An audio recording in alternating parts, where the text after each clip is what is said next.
Hi friends, మీరు share మార్కెట్లో investment చేస్తున్నారా? మార్కెట్ ఫాలో అవుతుంది, మీకు టెన్షన్గా ఉందా? అసలు మీరు ఇన్వెస్ట్మెంట్ చేసిన కంపెనీస్ ఫండమెంటల్ సౌండ్ ఉన్నాయా? ఒకవేళ మీరు ఫండమెంటల్ సౌండ్ ఉంటే మాత్రం మీరు టెన్షన్ పడాల్సిన అవసరం లేదు. ఎందుకంటే మార్కెట్లో చాలామంది పార్టిసిపెంట్ ఉంటారు. FIs, DIs, retail investors, HNIs చాలామంది ఉంటారు.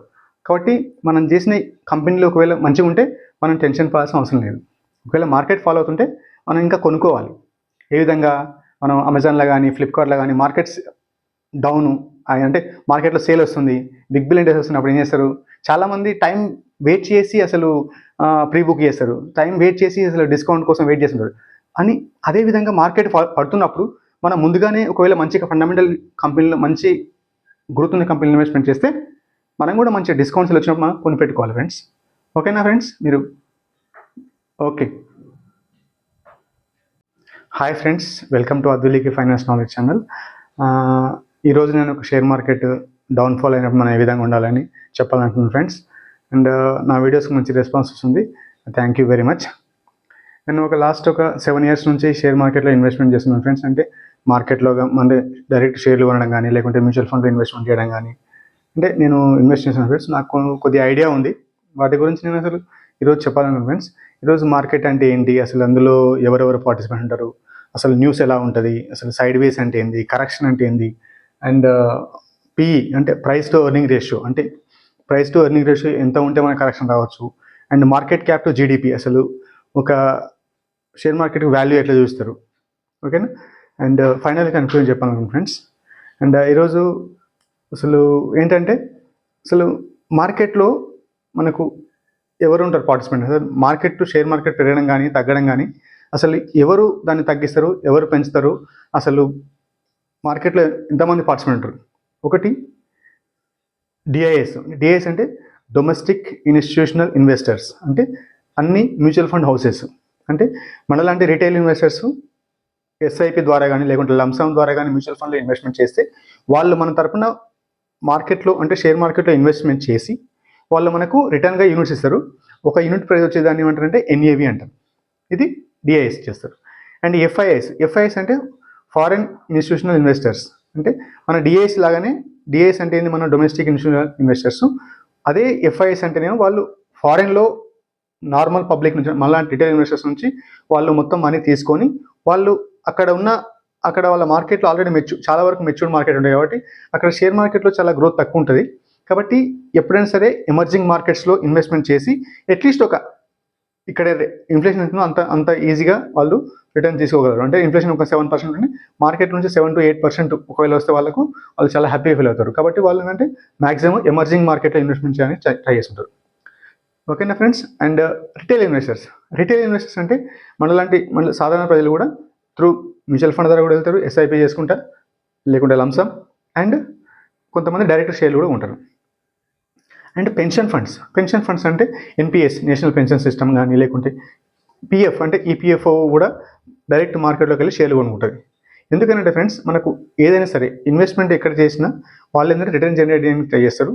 కానీ మార్కెట్లో ఏంటంటే ఇవి అన్ని ఎస్టాబ్లిష్డ్ కంపెనీస్ కాబట్టి ఇందులో ఇన్వెస్ట్మెంట్ చేస్తే మ్యాక్సిమం మనం ఎకానమీలో ఇన్వెస్ట్మెంట్ చేసినట్టే అనుకొని వాళ్ళు చాలా అంటే మ్యూచువల్ ఫండ్ హౌసెస్ కానీ, ఎఫ్ఐఎస్ కానీ, డిఐఎస్ కానీ, అండ్ పెన్షన్ ఫండ్స్ కానీ, అండ్ వీళ్ళు మార్కెట్లో ఇన్వెస్ట్మెంట్ చేస్తుంటారు. అండ్ ఇంకొకటి ఏమిటంటే పిఎంఎస్ అంటే పోర్ట్ఫోలియో మేనేజ్మెంట్ సర్వీసెస్. కూడా వాళ్ళు కూడా సేమ్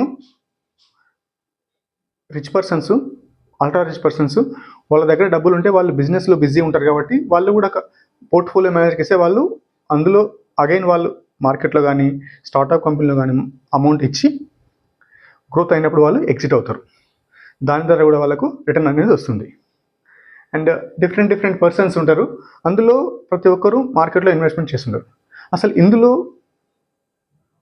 మన డొమెస్టిక్ ఇన్వెస్టర్స్లో హెచ్ఎన్ఐస్ అంటే హై నెట్వర్త్ ఇండివిజువల్స్ అంటే సపోజ్ రాకేష్ జుంజునవాలా సార్ కానీ, అంటే సార్ ఇప్పుడు చనిపోయాడు, అండ్ రాకేష్ జుంజునవాలా సార్ కానీ అంటే వాళ్ళ ఫామ్ కానీ, అండ్ రామ్దేవ్ అగర్వాల్ సార్ కానీ, విజయ్ కేడియా సార్ కానీ, ఆశిష్ కచోలియా సార్ కానీ చాలామంది ఉన్నారు, అంటే మంచి ఫేమస్ ఇన్వెస్టర్స్. వాళ్ళు కూడా ఇందులో ఇన్వెస్ట్మెంట్ చేస్తుంటారు. ఇన్వెస్ట్మెంట్ చేసే వాళ్ళు కూడా లాంగ్ టర్మ్లో వెల్త్ జనరేట్ చేసుకుంటారు. అసలు మార్కెట్లో అసలు ఏం డ్రైవ్ చేస్తుంది? మార్కెట్ పెరగడం కానీ తగ్గడం కానీ గ్రోత్ అనేది డ్రైవ్ చేస్తుంది. అండ్ మార్కెట్లో ప్రైస్ పెరగడం కానీ తగ్గడం కానీ చేసినట్టే ఒకటి గ్రోత్ ఇంజన్, అండ్ సెకండ్ ఏంటంటే న్యూస్. అంటే మార్కెట్లో మ్యాక్సిమం ఎమోషన్స్ అనేది మార్కెట్ని చాలా డ్రైవ్ చేస్తుంటాయి. అందులో నేను ఒకటొకటి చెప్తాను ఫ్రెండ్స్. అసలు కరెక్షన్ ఎప్పుడు వస్తుంది అనేది ఏందని చెప్పాను ఫ్రెండ్స్. ఇందులో నేను అట్లీస్ట్ ఒక 2008 నుంచి 2025 వరకు, అంటే అట్లీస్ట్ ఒక 17 years నేను కంప్లీట్గా మనం గ్రాఫ్ గీశాను. ప్రతి టైము మార్కెట్ ఫాల్ కానీ మార్కెట్ రైజ్ కానీ ఒక రీజన్ ఉంటుంది ఫ్రెండ్స్. ఆ రీజను వచ్చిన తర్వాత చెప్తారు, కానీ రీజన్ ముందే తెలియాలంటే అంత ఈజీ కాదు. ఏంటంటే కొన్ని ఫోర్కాస్ట్ చేస్తే చెప్తారు. అంటే price to earning ratio, market cap to GDP. అంటే మార్కెట్ క్యాపిటల్ షేర్ మార్కెట్లో ఉన్న లిస్ట్ అయిన కంపెనీలు అన్ని market capitalization divide by GDP, అంటే గ్రాస్ డొమెస్టిక్ ప్రొడక్ట్. అంటే మన దేశంలో ఎంత డొమెస్టిక్ జీడిపి వస్తుంది, అంటే గ్రాస్ డొమెస్టిక్ ప్రొడక్ట్ ఎంత ఉత్పత్తి అవుతుందని. సపోజ్ మన ఇండియాలో జీడిపి ఇప్పుడు ఎంత $3.5 trillion. అంటే మనకు షేర్ మార్కెట్ దాని వాల్యూ, షేర్ మార్కెట్లో అన్ని కంపెనీల వాల్యూ ఎంత ఉంటుంది, 4.5 అట్లుంటుంది. అంటే వాల్యుయేషన్ అనేది ఎప్పుడు అంటే మార్కెట్ అనేది ఫోర్కాస్ట్ పైన ఉంటుంది. కాబట్టి ఫోర్కాస్ట్ అనేది ఎప్పుడైనా సరే హయ్యర్ సైడ్ ఉంటుంది. కాబట్టి ఎప్పుడైనా సరే ఫోర్కాస్ట్ చాలా హయ్యర్కి వెళ్ళినప్పుడు చాలామంది ఇన్స్టిట్యూషనల్ ఇన్వెస్టర్స్ వాళ్ళు ఏంటంటే మార్కెట్ చాలా ఓవర్ వాల్యూడ్ ఉందని వాళ్ళు ప్రాఫిట్ బుక్ చేసుకుని ట్రై చేస్తారు. అండ్ మార్కెట్ పడడానికి కొన్నిసార్లు ఏంటంటే మన డొమెస్టిక్, అంటే మన ఇండియాలో రీజన్స్ కావచ్చు, లేకుంటే ఫారెన్లో రీజన్ కూడా కావచ్చు. ఎందుకంటే మన ఇండియాలో ఉన్న కంపెనీలన్నీ కొన్నిసార్లు అవుట్ సోర్సింగ్ చాలా ఎక్కువ చేస్తాయి. అంటే ఐటీ కంపెనీలు కానీ, కొన్ని మ్యానుఫ్యాక్చరింగ్ కంపెనీస్ కానీ, అంటే ఎక్స్పోర్ట్ చేస్తాయి కొన్ని ఎక్విప్మెంట్స్ కానీ. అవి చేసినప్పుడు ఏంటంటే ఆ కంట్రీలో ఉన్న ఏమన్నా ప్రాబ్లం ఇట్లా అయితే మన దగ్గర నుంచి కొనే వాళ్ళు తక్కువ ఉంటారు. కాబట్టి ఏంటంటే ఇక్కడ ఉన్న కంపెనీస్ కూడా ప్రాఫిట్ తక్కువ వచ్చే ఛాన్స్ ఉంటుంది. అలాంటప్పుడు ఏంటంటే వాళ్ళు అందులో ఆ కంపెనీలో ఇన్వెస్టర్స్ ముందుగానే గ్రహించి, అరే ఫ్యూచర్లో ఒక 2-3 years ఇందులో ప్రాఫిట్ రాకపోవచ్చు అంటే వాళ్ళు ఏమంటే ఎగ్జిట్ అవుతుంటారు. దాన్ని ఏమంటారంటే కరెక్షన్ అంటే మార్కెట్ ఓవర్ వెళ్ళినప్పుడు కరెక్షన్ అంటే చాలామంది ప్రాఫిట్ బుక్ చేస్తుంటారు. అంటే ఎక్స్టర్నల్ న్యూస్ ద్వారా కూడా మార్కెట్ అనేది కరెక్ట్ అవుతుంది. నేను ఒకటి ఎక్స్ప్లెయిన్ చేస్తున్నాను అంటే ఏ విధంగా కరెక్షన్ వస్తుంది. 2008లో హౌసింగ్ ఫైనాన్షియల్ క్రైసిస్. అంటే యుఎస్లో హౌసెస్కు సబ్ ప్రైమ్ లోన్ ఇచ్చారు. సబ్ ప్రైమ్ లోన్ అంటే ఏదైనా సరే ఒక ఇంటికి వాల్యూ లేకపోయినా ఆ ఇంటి వాల్యూ కంటే ఎక్కువ లోన్ ఇచ్చారు. దాన్ని బట్టి ఏమవుతుందంటే ఒకసారి ఎకానమీలో కొద్దిగా ప్రాబ్లం వచ్చినప్పుడు వాళ్ళ హోమ్ లోన్ తీసుకున్న పర్సన్ ఒకవేళ అతనికి జాబ్ లేకుంటే అతను హోమ్ లోన్ ఈఎంఐ పేమెంట్ చేయలేకపోతాడు. అలాంటప్పుడు ఏమవుతుందంటే చాలా వరకు డిఫాల్ట్స్ ఎక్కువవుతుంటాయి. అలాంటి పరిస్థితి వచ్చింది 2008లో యుఎస్లో. దానివల్ల ఏంటంటే అక్కడ మార్కెట్ కరెక్ట్ అయినప్పుడు దానికి ఈక్వలెంట్గా, ఎందుకంటే మన ఇండియాలో కూడా సేమ్ అలా కొన్ని కంపెనీస్, కొన్ని బ్యాంక్స్ కూడా మనకు లోన్లు ఇచ్చినాయి. దానివల్ల వాళ్ళు డిఫాల్ట్స్ అయ్యి కొంతమంది బిజినెస్ పర్సన్స్ వేరే కంట్రీ కూడా వెళ్ళిపోయారు. కాబట్టి అలాంటి షేర్లు కానీ అలాంటి షేర్లు మన ఇండెక్స్లో ఉంటాయి. కాబట్టి ఒకవేళ అక్కడ ఉన్న ఇండెక్స్లో ఉన్న వాటి వెయిటేజ్ ఎక్కువ ఉంటే మార్కెట్ కరెక్షన్ అయ్యే ఛాన్స్ అనేది ఎక్కువ ఉంటుంది. కాబట్టి 2008లో 57% మార్కెట్ కరెక్ట్ అయింది. అంటే 6,200 ఉన్నది 3,300కి వచ్చింది. అంటే ఆల్మోస్ట్ లైక్ 57% సగం అనేది కరెక్ట్ అయింది. ఒకసారి కరెక్ట్ అయిన తర్వాత ఎమ్మడే రికవర్ అనేది చాలా తక్కువ ఉంటుంది. ఆ రికవర్ కావాలంటే మళ్ళీ మంచి న్యూస్ రావాలంటే, అరే కంపెనీలు మంచి డెవలప్ అవుతున్నాయి, లేకుంటే వాళ్ళకి ఎన్పిఏ అంటే నాన్ పర్ఫార్మింగ్ అసెట్స్, బ్యాంక్ అయితే ఎన్పిఏ ఉంటే నాన్ పర్ఫార్మింగ్ అసెట్స్. అదే మిగతా మ్యానుఫ్యాక్చరింగ్ కంపెనీస్కి అయితే ఏమంటుందంటే వాళ్ళకు గ్రోత్ ప్రాస్పెక్ట్ ముందు అనుకుంటే వాళ్ళు ఎక్కువ ప్రొడక్ట్స్ తయారు చేస్తారు. కానీ ఎన్పిఏ ఏంటంటే మొండిబాకాయలు, అంటే బ్యాంకుకు లోన్ తిరిగి ఇస్తలేరు. అప్పుడు ఏం చేస్తారంటే వాళ్ళు చాలా వరకు కొన్ని లోన్స్ తీసుకోలేకపోతే వాటిని రైట్ ఆఫ్ చేస్తారు. ఆ రైట్ ఆఫ్ కూడా ఎక్కువ చేయడం వల్ల కూడా ఆ యొక్క బ్యాంకుకు అనేది నష్టం అనేది వస్తుంది. అండ్ 2008లో అలా చాలా వరకు బ్యాంకులు అనేది కొంచెం కష్టాలు ఉన్నాయి. అక్కడ నుంచి మార్కెట్ కరెక్ట్ అయింది. ఆ కరెక్ట్ అయిన తర్వాత 2008 నుంచి 2010 వరకు మధ్యలో ఒకసారి ర్యాలీ అయింది. 57% అయిన తర్వాత మధ్యలో 1.5 times పెరిగింది. ఓకేనా ఫ్రెండ్స్. అండ్ 2008 to 2009 వరకు మధ్యలో ఆల్మోస్ట్ లైక్ మార్కెట్ అక్కడక్కడనే ఉంది. అంటే మార్కెట్ అక్కడక్కడనే ఉంటుంది. ఏమంటారంటే సైడ్ వేస్ అంటారు. అంటే ఇక్కడిక్కడనే ఉంటుంది సైడ్ వేస్. ఈ సైడ్ వేస్లో ఉన్నది ఇక్కడ నుంచి. అండ్ ఒకసారి 2010లో మార్కెట్ కొద్దిగా పెరిగింది. మార్కెట్ పెరిగిన తర్వాత మళ్ళీ యూఎస్లో ప్రాబ్లం వచ్చింది. అంటే ఏం ప్రాబ్లం ఉంటుందంటే రేటింగ్. అంటే ఒక కంట్రీకి రేటింగ్ ఉంటుంది. ఒకవేళ ఆ కంట్రీకి రేటింగ్ మంచిగా లేదనుకో అప్పుడు ఏంటంటే ఇంటర్నేషనల్ బ్యాంక్స్ కానీ అప్పు ఇచ్చే ఛాన్స్ చాలా తక్కువ ఉంటుంది. దానివల్ల కూడా అప్పు ఇవ్వలేకపోయినప్పుడు గవర్నమెంట్ అనేది ఎక్కువ స్కీమ్స్ కానీ ఎక్కువ ఇన్ఫ్రాస్ట్రక్చర్ బిల్డ్ చేయడం కొంచెం కష్టం అవుతుంది. అలాంటప్పుడు కూడా ఆ ఇన్ఫ్రాస్ట్రక్చర్ ఉన్న కంపెనీలు కానీ దానివల్ల కూడా మార్కెట్ ఫాలో అయ్యే ఛాన్స్ ఉంటుంది. ఎందుకంటే చాలామంది గ్రోత్ ప్రాస్పెక్ట్స్ బాగాలేవని ఎఫ్ఐఎస్ కానీ డిఏఎస్ కానీ చాలా వరకు అందులో నుంచి అమ్ముకుంటారు. ఒకవేళ అమ్మిన కంపెనీలు మన నిఫ్టీలో ఉంటే మాత్రం అది కూడా మార్కెట్ క్రాష్ అయ్యే ఛాన్స్ అని ఉంటుంది. కాబట్టి 2011లో యూఎస్ క్రెడిట్ రేటింగ్ ప్రాబ్లం వచ్చింది కాబట్టి అక్కడ మార్కెట్ కరెక్షన్ అయింది. అలా 2011 నుంచి మార్కెట్ కరెక్ట్ అయ్యి 2011 నుంచి 2013 వరకు ఆల్మోస్ట్ లైక్ సైడ్ వేస్లో ఉన్నది. అంటే మార్కెట్ కిందికి వస్తుంది, ఒకసారి పైకి వస్తుంది, మళ్ళీ కిందికి వస్తుంది, పైకి వస్తుంది. అంటే మార్కెట్ అనేది కరెక్షన్లోనే ఉంది. మ్యాక్సిమం ఒక 2010 to 2013 వరకు మార్కెట్ అనేది సైడ్ వైస్లోనే ఉన్నది. అండ్ దాని తర్వాత 2013లో ఎందుకంటే మార్కెట్ ఒకసారి ఏమవుతుందంటే మార్కెట్ చాలా వరకు సైడ్ వేస్లో ఉంటే ఏమవుతుందంటే చాలా కంపెనీస్ చీప్లో దొరుకుతాయి. చీప్లో దొరికినప్పుడు ఏమైందంటే చాలా కంపెనీస్ చీప్లో దొరుకుతాయి. దాని గ్రోత్ ప్రాస్పెక్ట్ మంచిగా ఉంటే చాలా మంచి ఇన్వెస్టర్స్ అంటే మంచిగా టెక్నికల్ తెలిసిన వాళ్ళు ఎఫ్ఐఎస్ కానీ డిఏఎస్ కానీ వాళ్ళు చీప్లో ఉన్నప్పుడు అనేది తీసుకుంటారు. అండ్ నెక్స్ట్ 2015 నవంబర్లో మన మోడీ సార్ ఏంటంటే డిమానిటైజేషన్ అంటే ఎవరు ఆ డబ్బులు అనేది కొంచెం అది సర్క్యులేషన్ లేకుండా అలా డిక్లేర్ చేసిండు. ఏంటంటే అది వ్యాలిడ్ కాదు నెక్స్ట్ రోజు నుంచి అని చేసిండు November 8. దానివల్ల కూడా ఏంటంటే అన్ఆర్గనైజ్ సెక్టర్స్ అంటే ఏ విధంగా సపోజ్ ఎవరైనా రోడ్ల పొంటి షాపులు ఉంటాయి అందుకంటే వాళ్ళకి బిల్స్ ఉండవు. వాళ్ళు బిల్స్ ఉండవు. వాళ్ళు ఏంటంటే ఎటువంటి మనకు ట్రాక్ చేయడం చాలా ఈజీ, చాలా ఈజీ కాదు, కష్టం అవుతుంది. అలాంటప్పుడు ఏమంటే సడన్గా మార్కెట్లో మామూలుగా మనం ఏంటంటే కన్జ్యూమర్ బిజినెస్లో సడన్గా ప్రాబ్లం అయింది. దానివల్ల మార్కెట్ అనేది 21% అనేది కరెక్ట్ అయింది. అలా కరెక్ట్ కావడం వల్ల ఏమవుతుందంటే కొన్ని అంటే బ్రాడ్ మార్కెట్లో మనకు ఇండెక్సే 21% అంటే కొన్ని స్టాక్స్ 50%, 30%, 60% అనేది మార్కెట్ అనేది కరెక్ట్ అయ్యే ఛాన్స్ ఉంటుంది. అలాంటప్పుడు మార్కెట్లో కరెక్షన్ ఏమవుతుందంటే కొంతమంది మంచి ఇన్వెస్టర్స్ వాళ్ళు ఏంటంటే మంచి క్వాలిటీ స్టాక్స్ ఇన్వెస్ట్మెంట్ చేస్తారు.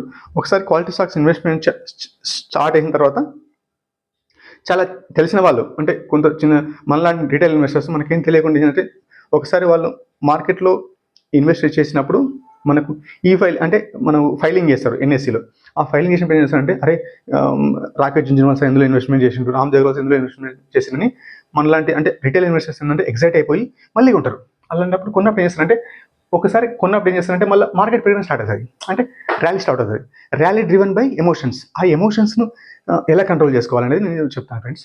అండ్ 2020లో 2016 నుంచి 2017 to 19 వరకు మార్కెట్ సైడ్ వేస్లో ఉన్నది. అండ్ 2018లో మళ్ళీ long term capital gain tax introduce చేశారు. Long term capital gain tax introduce చేయడం వల్ల చాలామంది ఇన్వెస్టర్స్ కొంతమంది ఎగ్జిట్ అంటే ప్రాఫిట్ బుక్ చేసుకున్నారు. ఎందుకంటే ఒకసారి 1 year కంటే ఒకప్పుడు 1 year కంటే ఎక్కువ ఉంటే no long term capital gain tax. 2018లో long term capital gain tax introduce చేయడం వల్ల మార్కెట్ మళ్ళీ ఫాలో అయింది. ఎందుకంటే చాలామంది ఇన్వెస్టర్స్ ప్రాఫిట్ బుక్ చేసుకున్నారు. ఎందుకంటే ట్యాక్స్ తక్కువ పడుతుంది. అప్పుడు కూడా మార్కెట్ అనేది కరెక్ట్ అయింది ఫ్రెండ్స్. అలా చూస్తుంటేనే 2020 వచ్చింది. 2020లో మనకు తెలిసింది అందరికీ. ఎందుకంటే COVID-19 వచ్చింది. దానివల్ల మార్కెట్ అనేది మళ్ళీ 38% అనేది కరెక్ట్ అయింది. ఆ 38% కరెక్ట్ అయ్యి మళ్ళీ ర్యాలీ పోయింది. ఆ ర్యాలీ పోయిన తర్వాత 2022 వరకు అంటే కోవిడ్ ఫస్ట్ వేవ్లోనే 38% ఉంటుంది. సెకండ్ వేవ్లో కూడా మళ్ళీ పెరిగిన మార్కెట్ మళ్ళీ కన్సాలిడేట్ అంటే అక్కడనే ఉంది, సైడ్ వేస్లోనే ఉన్నది. ఆ సైడ్ వేస్లో ఉండి 2023 తర్వాత మార్కెట్ అనేది ర్యాలీ అనేది స్టార్ట్ అయింది. ఎప్పుడైతే మార్కెట్ ర్యాలీ అవుతుందో నార్మల్ పబ్లిక్ అనే వాళ్ళు కూడా ఎక్కువ వరకు ఏం చేస్తారంటే న్యూస్ను ఫాలో అయ్యి అక్కడ ఎమోషన్స్ డ్రైవ్ చేసి వాళ్ళు పెరిగే మార్కెట్ ఇంకా పెంచుకుంటూ పోతారు. అలా పెరిగే మార్కెట్ పెంచుకుంటూ పోవడం వల్ల ఏంటంటే కొంతమంది తెలివిగా అంటే చాలామంది టెక్నికల్ సౌండ్ అంటే వాళ్ళకు మార్కెట్ గురించి ఒక అవగాహన ఉన్న వాళ్ళు ఏం చేస్తారంటే మార్కెట్ పెరుగుతున్నప్పుడు ఏం చేస్తారంటే వాళ్ళు ప్రాఫిట్ బుక్ చేసుకుంటారు. అలా ప్రాఫిట్ బుక్ చేసుకునే వాళ్ళు ఏంటంటే వాళ్ళు ఎగ్జిట్ అవుతారు. అప్పుడు మనం ఎంట్రీ అవుతాం. అలా మళ్ళీ ఈ ఫైలింగ్ వస్తుంటుంది. ఈ ఫైలింగ్ అంటే ఎవ్రీ క్వార్టర్లీ ఈ ఫైలింగ్ చేస్తుంటారు. అంటే ఎవరెవరు షేర్లు అమ్మిరు కొన్నారు అంటే బిగ్ ఇన్వెస్టర్స్ అంటే మోర్ దెన్ 1% ఉంటే మనకు ఈ ఫైలింగ్లో మనకు ఎన్ఎస్సిలో ఫైలింగ్ చేస్తారు. అందులో మనకు షేర్ హోల్డింగ్ ప్యాటర్న్ మనకు తెలుస్తుంది. ఇవి చెప్పేవని ఫ్రెండ్స్ నేను screener.inలో చూశాను. కాబట్టి మీరు screener.inకి వెళ్ళి మంచిగా చూడండి, ఇంకా డీటెయిల్గా మీకు ఇంకా అర్థమవుతుంది. ఓకేనా ఫ్రెండ్స్? అండ్ ఇంతవరకు మీకు వీడియో నచ్చినట్లయితే లైక్ చేయండి అండ్ కమెంట్ చేయండి, నేను ఏమైనా ఇంప్రూవ్మెంట్ చేసుకుంటా. అండ్ మీకు నచ్చితే మాత్రం మీ ఫ్రెండ్స్కు షేర్ చేయండి. అండ్ 2023 నుంచి 2024 వరకు మార్కెట్ అనేది పెరగడం స్టార్ట్ అయింది. 2024 తర్వాత అప్పుడు ఒక ప్రాబ్లం వచ్చింది. ఏం ప్రాబ్లం అంటే మార్కెట్ ఓవర్ వాల్యూడ్ అంటే ప్రతి ఇండెక్స్ కానీ స్టాక్స్ కానీ ఏదానికైనా దానికంటే పిఈ రేషియో ఉంటుంది. పిఈ రేషియో అంటే ప్రైస్ టు ఎర్నింగ్ రేషియో, అంటే share price divide by earning, దాని ఈపీఎస్ ఉంటుంది, ఎర్నింగ్ ప్లస్ షేర్. ఒకవేళ పిఈ రేషియో మార్కెట్కి అయితే మాత్రం మోర్ దెన్ 23-24 ఉంటే మాత్రం అది ఓవర్ వాల్యూడ్, అంటే అక్కడ చాలామంది ఎటువంటి వాల్యుయేషన్ లేకుండా కంపెనీలు షేర్లు కొంటున్నారు, ఇండెక్స్లో షేర్లు కొంటున్నారు. దానివల్ల ఏమవుతుందంటే మార్కెట్ అనేది ఓవర్ వాల్యూడ్ అవుతుంటుంది. ఆ ఓవర్ వాల్యూ అయినప్పుడు ఎప్పుడైతే పిఈ ఎక్కువ ఉంటుందో, అంటే 24-25 అలా పెరుగుతుందో, చాలామంది ఇన్వెస్టర్స్ ఉంటారు కదా, చాలామంది మంచి ఇన్వెస్టర్స్ ఎఫ్ఐఎస్ డిఎస్ వాళ్ళు ఏం చేస్తుంటే వాళ్ళు మెల్లె ప్రాఫిట్ బుక్ చేసుకుంటారు. అప్పుడు కూడా మళ్ళీ ఏంటంటే న్యూస్ వస్తుంది, మళ్ళీ ఏంటంటే ఎఫ్ఐఎస్ చాలా వరకు ఎందుకు బుక్ చేసుకుంటారు అంటే వాళ్ళు 2020లో ఎంట్రీ అయ్యారు, 2023లో ఎంట్రీ అయ్యారు, కాబట్టి వాళ్ళు మ్యాక్సిమం ప్రాఫిట్ బుక్ చేసుకుని చేస్తుంటారు. ఇప్పుడు సెప్టెంబర్ 2024 తర్వాత మార్కెట్ ఫాలో అవ్వడం స్టార్ట్ అయింది. ఇప్పుడు ఏం చెప్తున్నారంటే ఎఫ్ఐఎస్ చాలా వరకు ఏంటంటే వాళ్ళు 2023లో 21లో 20లో ఎంట్రీ అయ్యారు కాబట్టి వాళ్ళు మెల్లమెల్లగా అందరూ ప్రాఫిట్ బుక్ చేసుకుంటూ వెళ్తున్నారు. ఈ ప్రాఫిట్ బుక్ చేసుకుని వెళ్ళి అక్కడ వచ్చిన వాళ్ళ ప్రాఫిట్ని మొత్తం మళ్ళీ ఏం చేస్తారంటే వాళ్ళకు నెక్స్ట్ ఎమర్జింగ్ మార్కెట్ మంచిగా ఉంది, అంటే నెక్స్ట్ గ్రోత్ ప్రాస్పెక్ట్ ఎక్కడ ఉంది, ఇప్పుడు ఏమంటారంటే చైనాలో మంచిగా ఉంది అంటారు, చైనా కానీ జపాన్ కానీ తైవాన్లో కానీ మంచిగా ఉందని న్యూస్ వస్తున్నాయి. వాళ్ళు అక్కడ వెళ్ళి ఇన్వెస్ట్మెంట్ చేస్తున్నారు. ఎవరైనా సరే ఏంది, మనం షేర్ మార్కెట్లో ఇన్వెస్ట్మెంట్ చేసే వాళ్ళ లాజిక్ ఏముంటుంది, రిటర్న్ రావాలి. ఎందుకంటే వాళ్ళు సోషల్ సర్వీసెస్ చేసలేదు కదా, ఎవరికైనా రిటర్న్ రావాల్సిందే. కాబట్టి వాళ్ళు ఇక్కడ ఆల్రెడీ ప్రాఫిట్ వచ్చింది కాబట్టి ఆ ప్రాఫిట్ని మొత్తం బుక్ చేసుకుని మళ్ళీ ఇదే సేమ్ క్యాపిటల్ తీసుకెళ్ళి మనం వేరే కంట్రీలో పెడతారు. ఎప్పుడైనా సరే డిమాండ్ సప్లై, అంటే మార్కెట్లో కానీ ఈవెన్ కరెన్సీ వాల్యూ కానీ డిమాండ్ సప్లై పైన డిపెండ్ ఉంటుంది. సపోజ్ అందరూ ఎఫ్ఐఎస్లు చాలా వరకు అందరూ ఏం చేస్తారంటే డాలర్స్ తీసుకెళ్తారు. డాలర్స్ తీసుకెళ్ళినప్పుడు ఏంటంటే డాలర్స్ వాల్యూ పెరగడం వల్ల మన రూపాయి వాల్యూని తగ్గుతుంది. కాబట్టి ఒకవైపు ఇన్ఫ్లేషన్ అనేది ఇప్పుడు కంట్రోల్లోకి వచ్చింది అనుకో, ఒకవైపు వాళ్ళు ఎఫ్ఐఎస్ అందరూ మార్కెట్లో నుంచి ఎగ్జిట్ అవుతున్నారు, ఒకటి మార్కెట్ ఫాలో అవుతుంది. అండ్ సెకండ్ రూపీ వాల్యూ అనేది డివాల్యూ అవుతుంది, అంటే రూపీ వాల్యూ తగ్గుతుంది. అంటే ఇప్పుడు ఒక డాలర్ వాల్యూ ఎంత ఉంటుంది, ఒక డాలర్ విలువ ఎంత ఉంది, రూపాయల టర్మ్స్లో 87 రూపీస్ ఇస్తే ఒక డాలర్ అనేది వస్తుంది. కాబట్టి మనకు రూపాయి అనేది వాల్యూ అనేది పతనం అవుతుంది. దానివల్ల కూడా ఇండియన్ ఎకానమీలో మనకేంటంటే ఎక్కువ మనది ఇంపోర్ట్ ఎక్కువ చేస్తాం, మనం ఎక్స్పోర్ట్ తక్కువ చేస్తాం. కాబట్టి మన ఫారెక్స్ రిజర్వ్స్ అనేది తక్కువ అవుతుంది. దానివల్ల ఇండియన్ ఎకానమీకి అనేది కొంచెం గ్రోత్ ప్రాస్పెక్ట్లో గ్రోత్కు ఇన్వెస్ట్మెంట్ చేయడానికే గవర్నమెంట్ దగ్గర డబ్బులు ఉంటాయి. కాబట్టి ఎందుకంటే గవర్నమెంట్ ఖజానాకు ఖాళీ అవుతుంటుంది, ఎందుకంటే ఫారెక్స్ రిజర్వ్స్ అని వెళ్తుంటాయి. మనకేంటంటే పెట్రోల్ కానీ క్రూడ్ కానీ చాలా వరకు మనకేంటంటే వేరే కంట్రీ నుంచి ఇంపోర్ట్ చేసుకుంటాం, మన ఎక్స్పోర్ట్ తక్కువ ఉంటుంది. అంటే మన కరెంట్ డెఫిషియన్సీ అనేది ఫిజికల్ అనేది చాలా మనకు డెఫిషియెంట్ ఉంటుంది. కాబట్టి దానివల్ల కూడా మనకి ఏంటంటే రూపీ వాల్యూ అనేది పతనం కావడం, డాలర్ వాల్యూ పెరగడం వల్ల కూడా ఒకవైపు మార్కెట్ పడిపోవడానికి కారణమవుతుంది. అండ్ న్యూస్ చాలా వరకు ఏంటంటే ప్రతి మార్కెట్ పెరగగానే తగ్గడం కానీ న్యూస్ అనేది వస్తుంటుంది. అందుకోసమని మనం ఏంటంటే న్యూస్ను ఫాలో అవుతూ మనకు ప్రధానికి లాజిక్ ఉండాలి.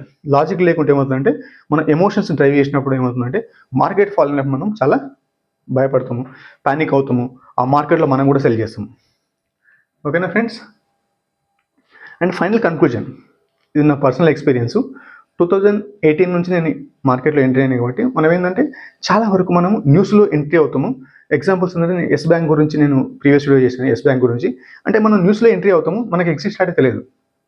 అదేవిధంగా ఫ్యూచర్ రిటైల్ అంటే బిగ్ బజార్లో నేను ఎంట్రీ అయినా లాస్ వచ్చింది, మళ్ళీ ఎగ్జిట్ అయిపోయింది.